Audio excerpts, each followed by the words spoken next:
Hi, everybody. Mark again with Couch to Camino 2026. We are again, since this is a double video day, we're at day 181, and today we're going to be talking about sleep, why it's important, and how to get it, and how to help other people get it as well. That's going to be quite a bit down in the ramble because I got opinions. Just a quick update. We've almost doubled the amount of subscribers in the past couple of weeks. I suspect, looking at view times and such, a lot of people are just jumping on. They see a Camino thing, they're jumping on. If you're one of our new folks and you're watching this, hi, welcome. Please understand, this is not a channel devoted to helping you decide if you should walk a Camino. There are hundreds of excellent videos out there, dozens and dozens and dozens of excellent channels that will help explain what the Camino is, why you might want to walk it, the kind of people you're going to experience, the pluses, the minuses, the ups and downs, how things are. There's some exceptional content out there. I highly recommend you take a look at those. Once you've decided you are going to walk a Camino, that you're dead set this is for you, I really invite you to come back, watch the list of videos, and jump right in, because this is a nuts and bolts, here's what we're doing, here's how we're going to do it. So, if you need to have a refresher on some other Camino stuff, get out there and get it. There's some excellent stuff out there. I know I was helped an amazing amount early on, back in 2016, 2017, by folks I found on YouTube. Unfortunately, one of my favorites doesn't have a channel anymore, but you're going to have no problem finding that stuff. If, as always, you have comments and questions, please leave them down below. If you have questions you want to ask in a more private form or a longer question and you want to have a conversation, feel free to email me at askmeacaminoquestion@gmail.com, and I will get back to you. I have a couple in the queue that I'm still working on. I've been away from my laptop and my tablet, and I'm really, when I'm on the phone, I get very brief, and it's not good. So I'll sit down on my laptop and get those answered. So again, day 181. It's crazy. We're 6 months and a day from taking off for Spain. At least I am. I don't know if you are. I assume if you're watching this, you are, but you're not, I think, gonna be with me. I don't know.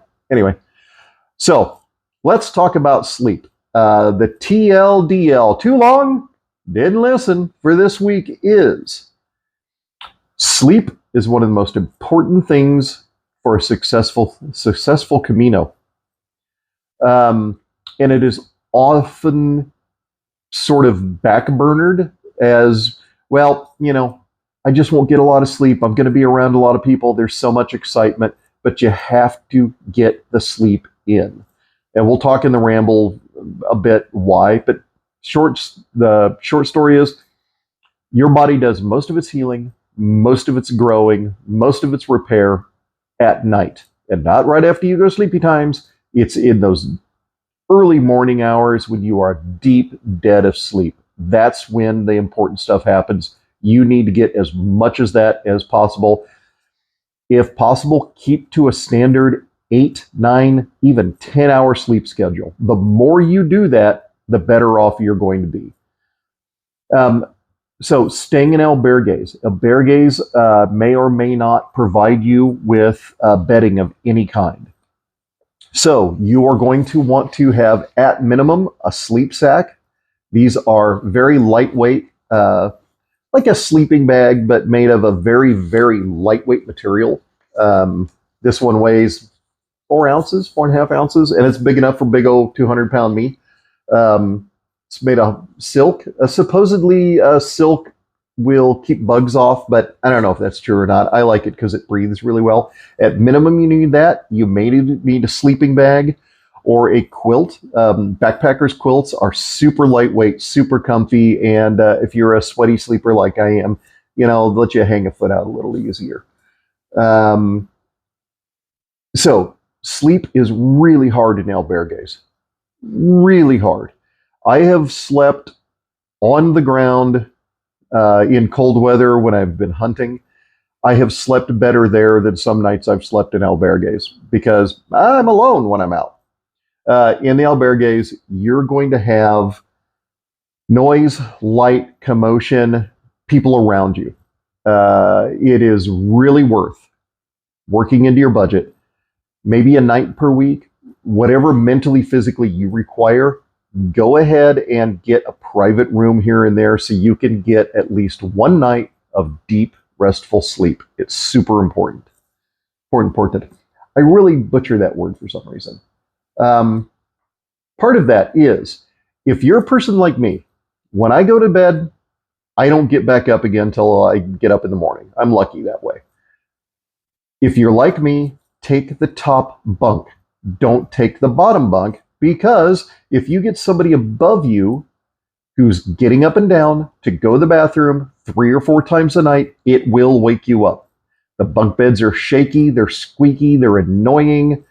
It's going to wake you up. So if you sleep like a log, perch in the upper bunk, you're going to be a lot happier. Take earplugs. Earplugs, man. So when people are sleeping, you may not realize this. When people are sleeping, they don't know they're snoring. They're asleep. And it's not their job to not snore for you. Unfortunately, it's your job to deal with their snoring. It's just the way it is in the albergues on Camino. So take some earplugs. If you have earbuds that'll work for you, that you can play a little bit of white noise or something.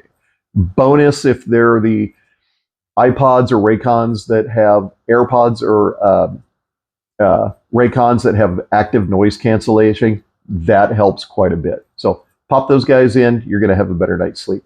Also, a mask. So albergues very often have enforced nighttime hours where they turn the lights off, it's quiet time, y'all go to bed. People are still going to be opening and closing the door to get into the common areas or get into the bathrooms if they are directly attached. The bathroom lights tend to stay on, so you get these big flashes of light into the sleeping area. Now, personally, I'm pretty lucky that I can just turn away from it and it doesn't bother me, but if you are susceptible to light interruption, take a mask with you. Number 7, boy, big pet peeve. Do not use the flashlight on your phone, a flashlight, like a big white beam flashlight, or your screen of your phone in full brightness. If you need a little bit of light, decrease the screen brightness of your phone. Use that if you really have to. If not, and we're going to talk about these down in the ramble, get yourself a keychain light, preferably with a red lens or a red LED emitter. These things are ultra cheap on Amazon. They have plenty of light. This is just the best thing in the world when you're at a big crowded albergue and you don't want to wake everybody up. A simple little throwaway red flashlight. They're great. We'll talk about more of these in the ramble. So the last thing is be quiet. I sound like the old man shouting at clouds, but the more quiet you can be, the better the experience is for everybody. And that's just common sense things like remember to turn off your ringer, put it on vibrate, put it on silent. You're on Camino. Chances are an emergency will hold till morning, I hope. Don't talk loud. Don't mess with your backpack. Don't fuss around when people are trying to sleep. And really, it's common courtesy, even in the afternoon. If somebody's trying to take a nap, they may have just done, you rock in, it's 4:30, you go in, there's a guy that's asleep. He may have started walking early in the morning and done 40 kilometers that day. You don't know. And yeah, maybe he shouldn't be sleeping in that time, but yeah, maybe you can just be quiet. Kind of work around each other. If everybody in the albergue works around each other, plays nice, is courteous, the experience is better for everybody. So, that's the TLDL. The most important is take earplugs. Next most important is be quiet. Third most important is use a low light source if you have to walk around the albergue in the middle of the night. It's going to keep everybody happy. And grumpy old men like me won't yell at you in the middle of the night. So that's the TLDL. If you're one of my fine folks, and I know because YouTube tells me when you leave, not like your house, but if you stop watching the video, a lot of folks leave after the TLDL. So I love you all, and I will see you next week. And I think next week we're going to start talking about gear. So we're going to do a general gear overview. And then as we head into the shopping season, we're going to talk more and more about what to get, where to get it, how to get it, what order to get it in, and all that fun stuff. So the fun stuff is coming. For those of you that are like me, that are complete geardos and love all that fun stuff, good times are coming. So I'll see you guys later. For everybody else, on to the ramble. So, this morning when I made the safety and security thing, I just had some Gatorade. I recorded this video right after that, and again, I recorded a 30-minute video where there was no audio track. I tested it beforehand and everything, so there was a fault in my mic receiver or something. I don't know. So I actually have a drink to share with you. One of my favorites, and it's something we just don't see in the US. So if I tell you I want you to drink a glass of vermouth, you're going to think, no, unsubscribe. No, I'm notifying the authorities. Because vermouth, for those of us in the States, is something that goes in a martini. And by the way, if you want to have a lot of fun, whenever you're in Spain or especially France, try to explain a gin martini, and you're going to have a cultural interchange or a cultural exchange that will last hours. You will not get a martini like you want, and it's going to be frustrating to no end. We might talk about that later. But vermouth.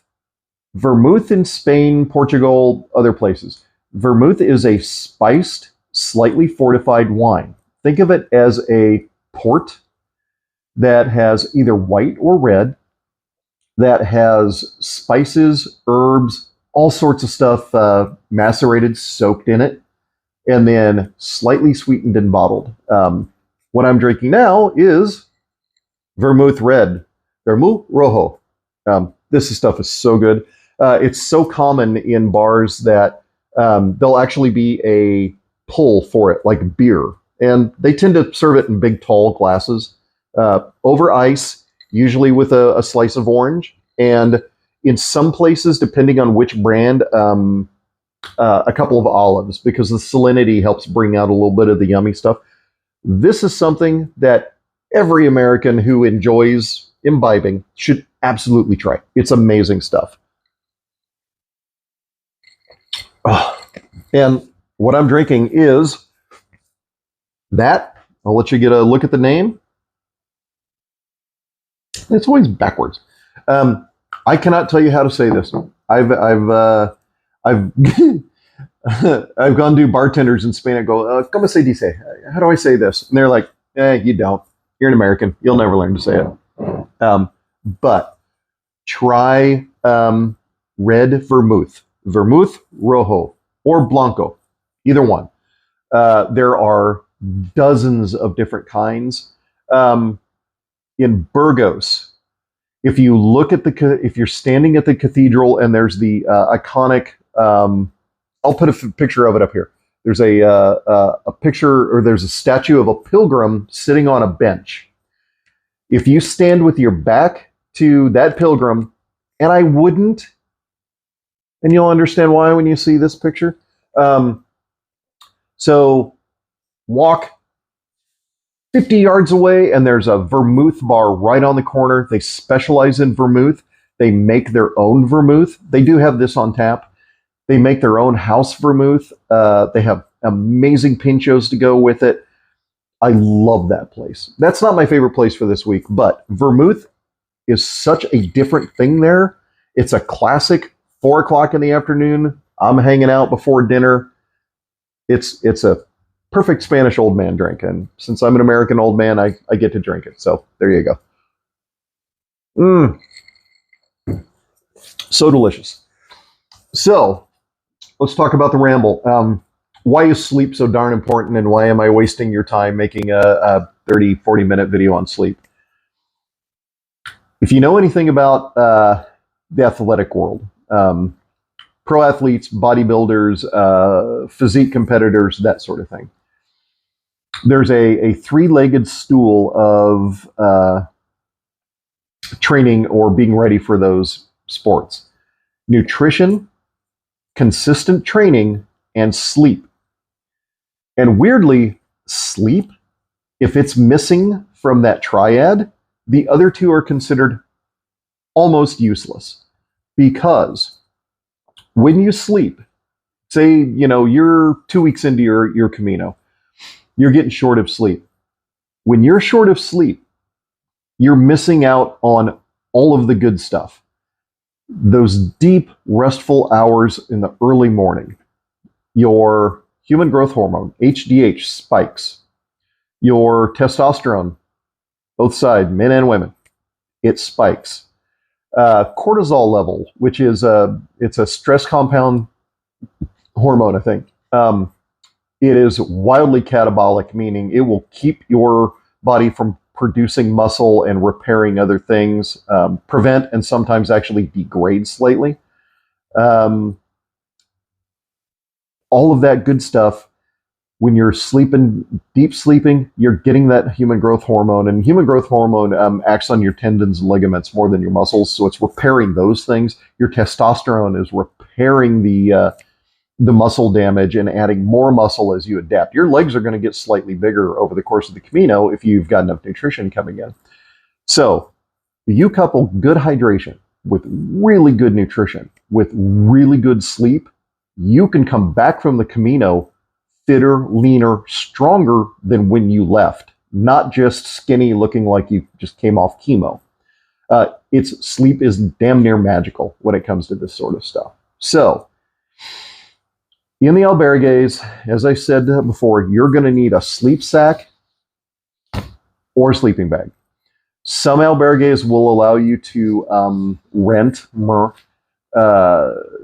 sheets or such for like €1 or so, and they're fine. They're a little scratchy. I still like using the sleep sacks because I don't know what detergent they use, and my skin's a little finicky when it comes to weird detergents and such.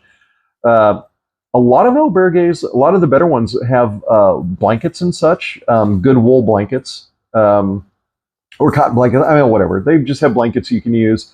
They're usually pretty safe. Just we'll talk about how to look for bed bugs and such later on when we talk about a little further into the albergue world.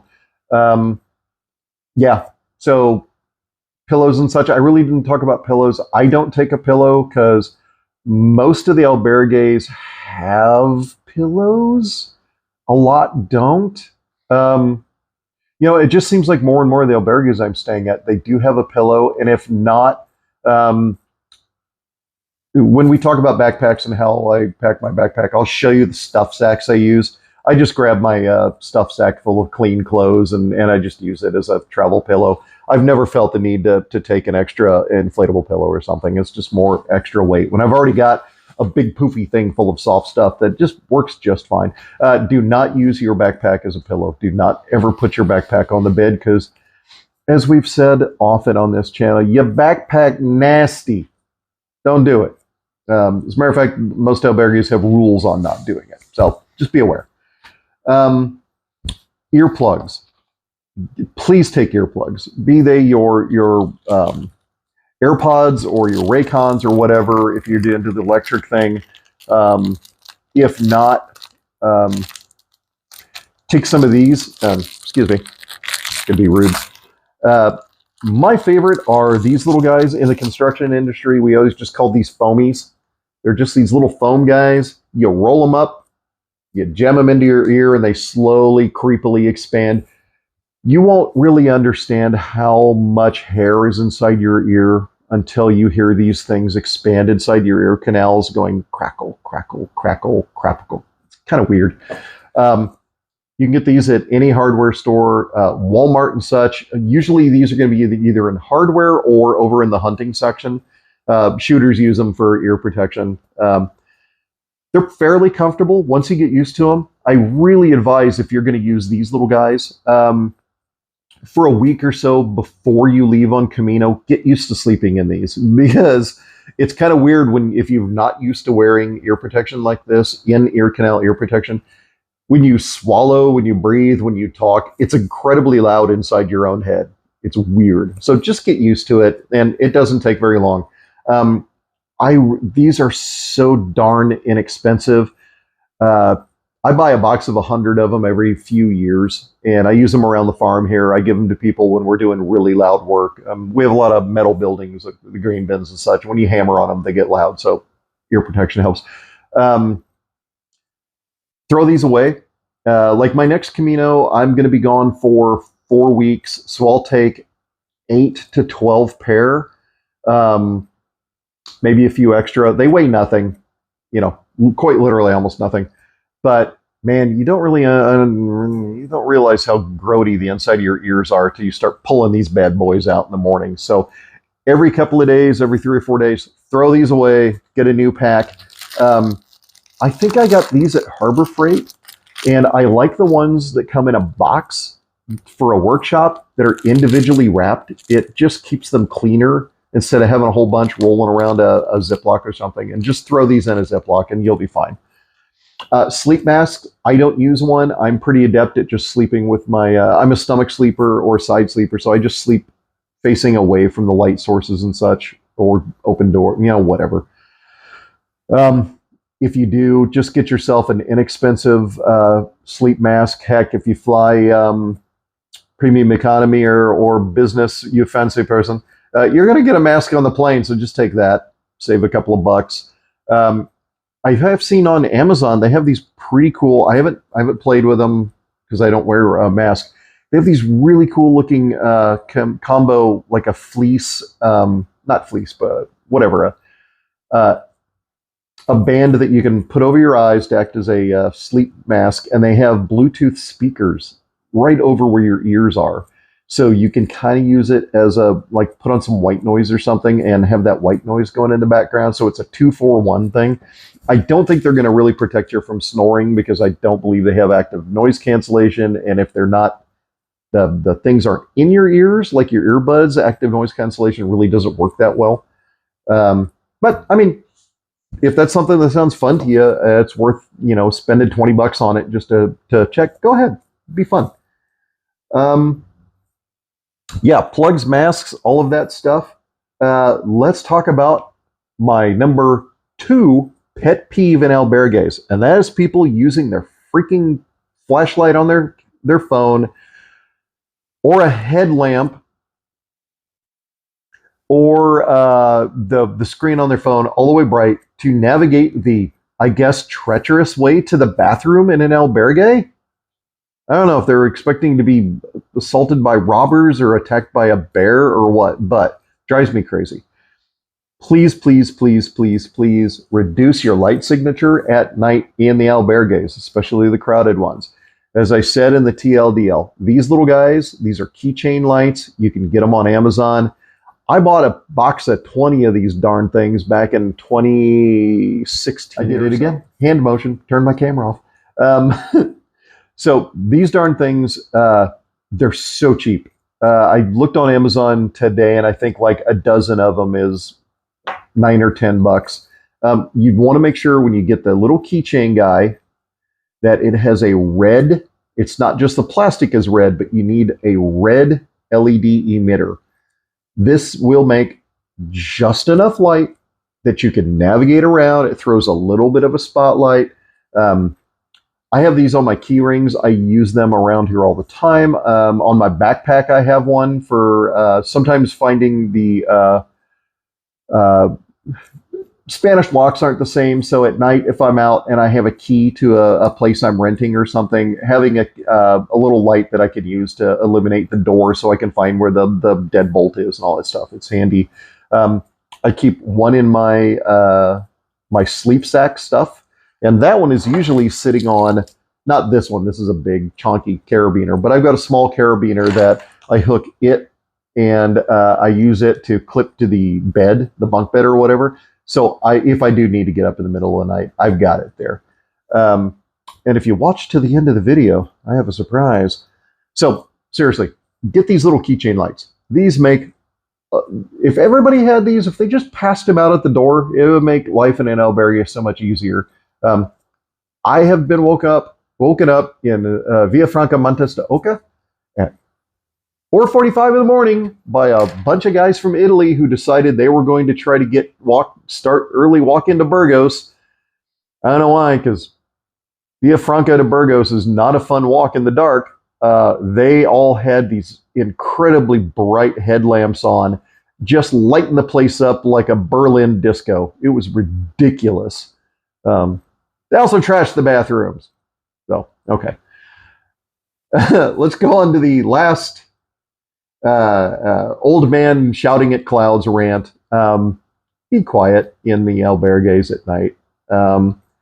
Just little things. Turn off the ringer on your phone. If you have a smartwatch that alarms, my GPS watch will alarm. Turn that off.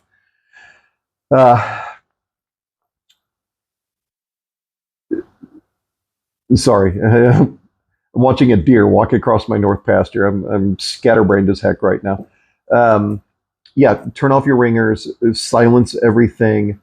And when we talk about backpacks, and I'm going to show you how I organize my backpack, don't in the early morning hours, if you're getting up before everybody else to go, don't fuss with your backpack.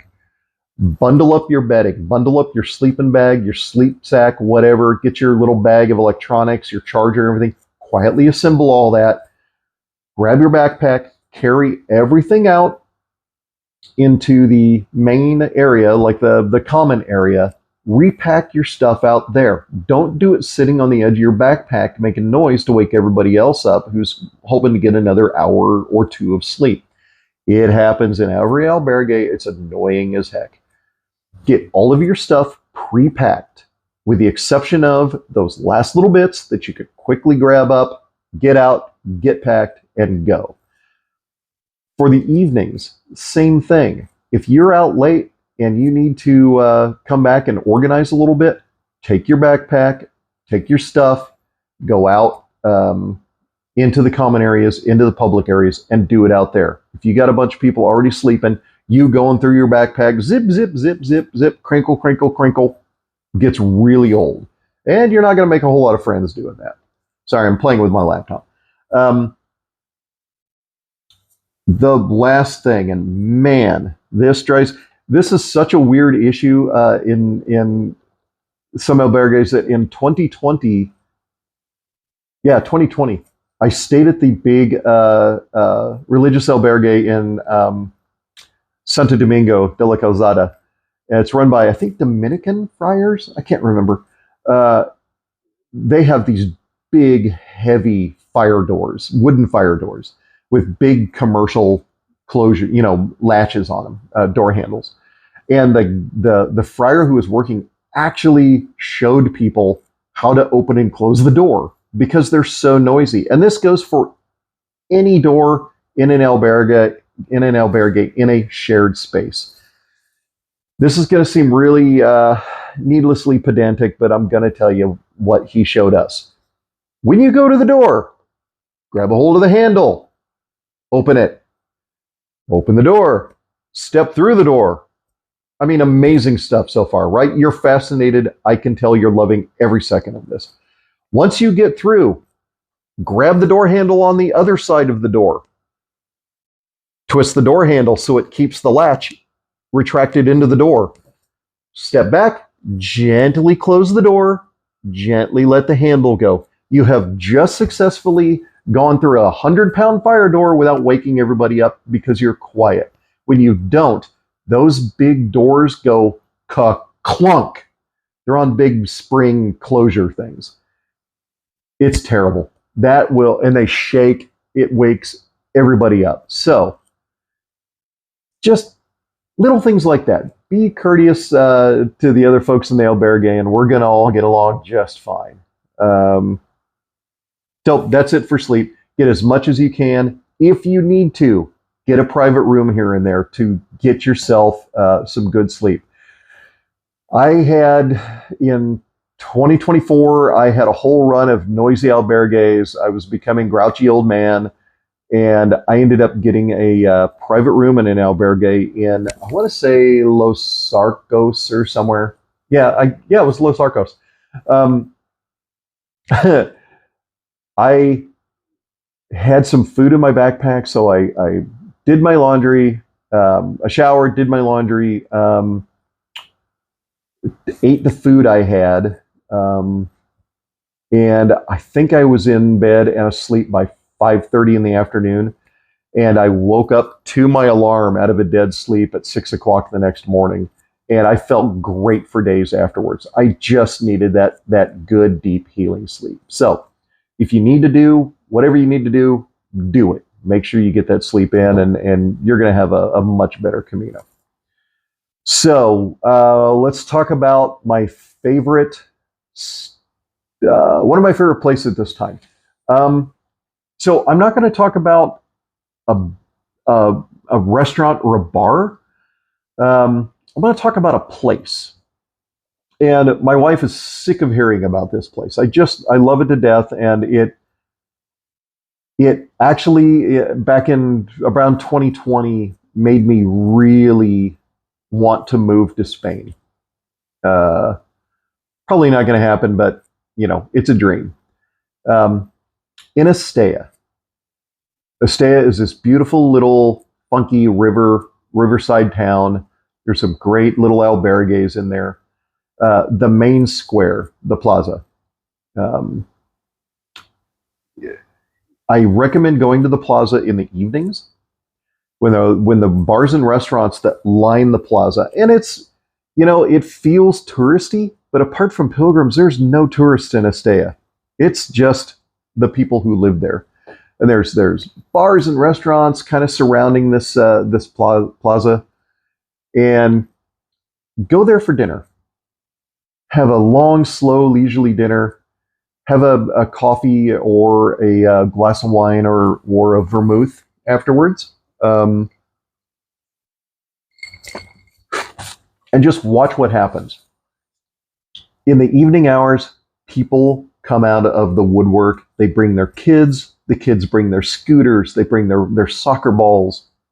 They're drawing on the place with chalk and playing, and the place comes alive. And it feels like suddenly you're in the middle of a village where everybody knows everybody. And Estella is not a tiny town; it's a decent sized town, but it's so full of life. It's so full of energy.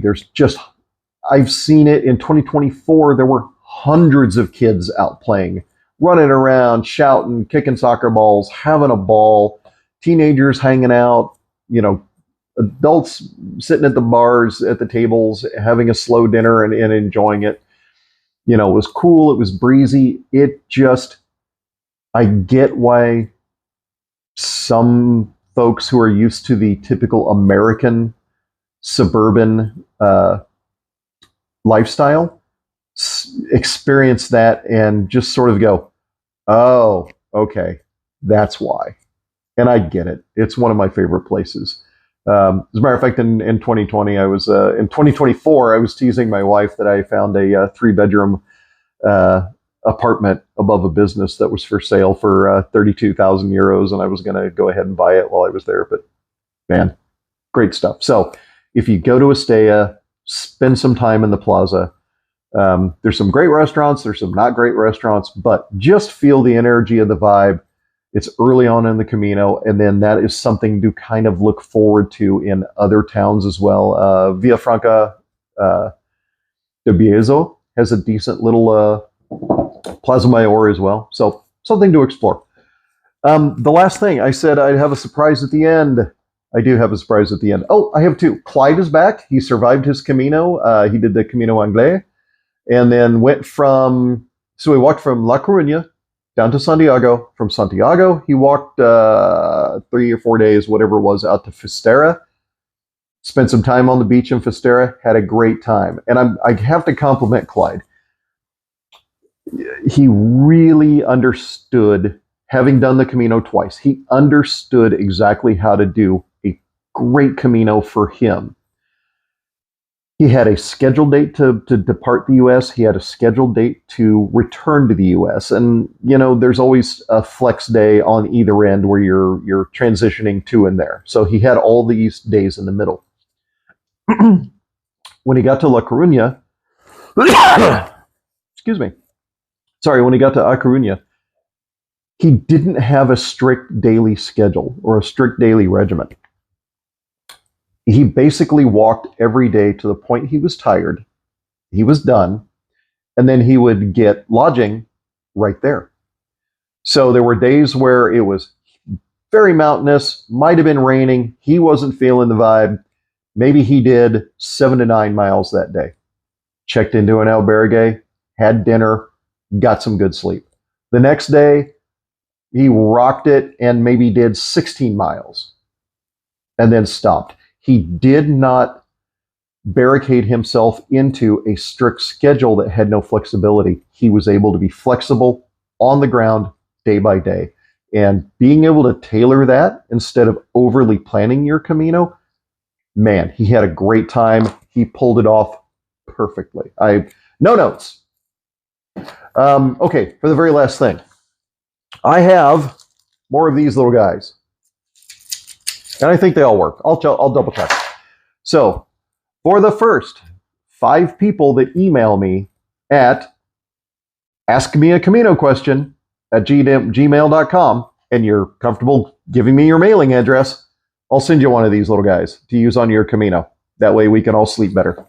So again, the first 5 people, and I'm going to go by the timestamps on Gmail. First 5 people that send me an email requesting one, I'll send it to you. And yes, that includes my friends in Australia. I will ship these all the way around. Although be warned, there's a chance I may just show up on your door because I've got family in Australia now. And guess what? He met his girlfriend on the Camino in 2022. Yeah, they're both awesome. So anyway, that's it for this week. Next week, I'm so excited. We're going to start talking about gear and all things about gear. It's going to be an annoyingly long one. I'm going to ramble like hell, but it'll be fun. So anyway, I will see you next week. Bye.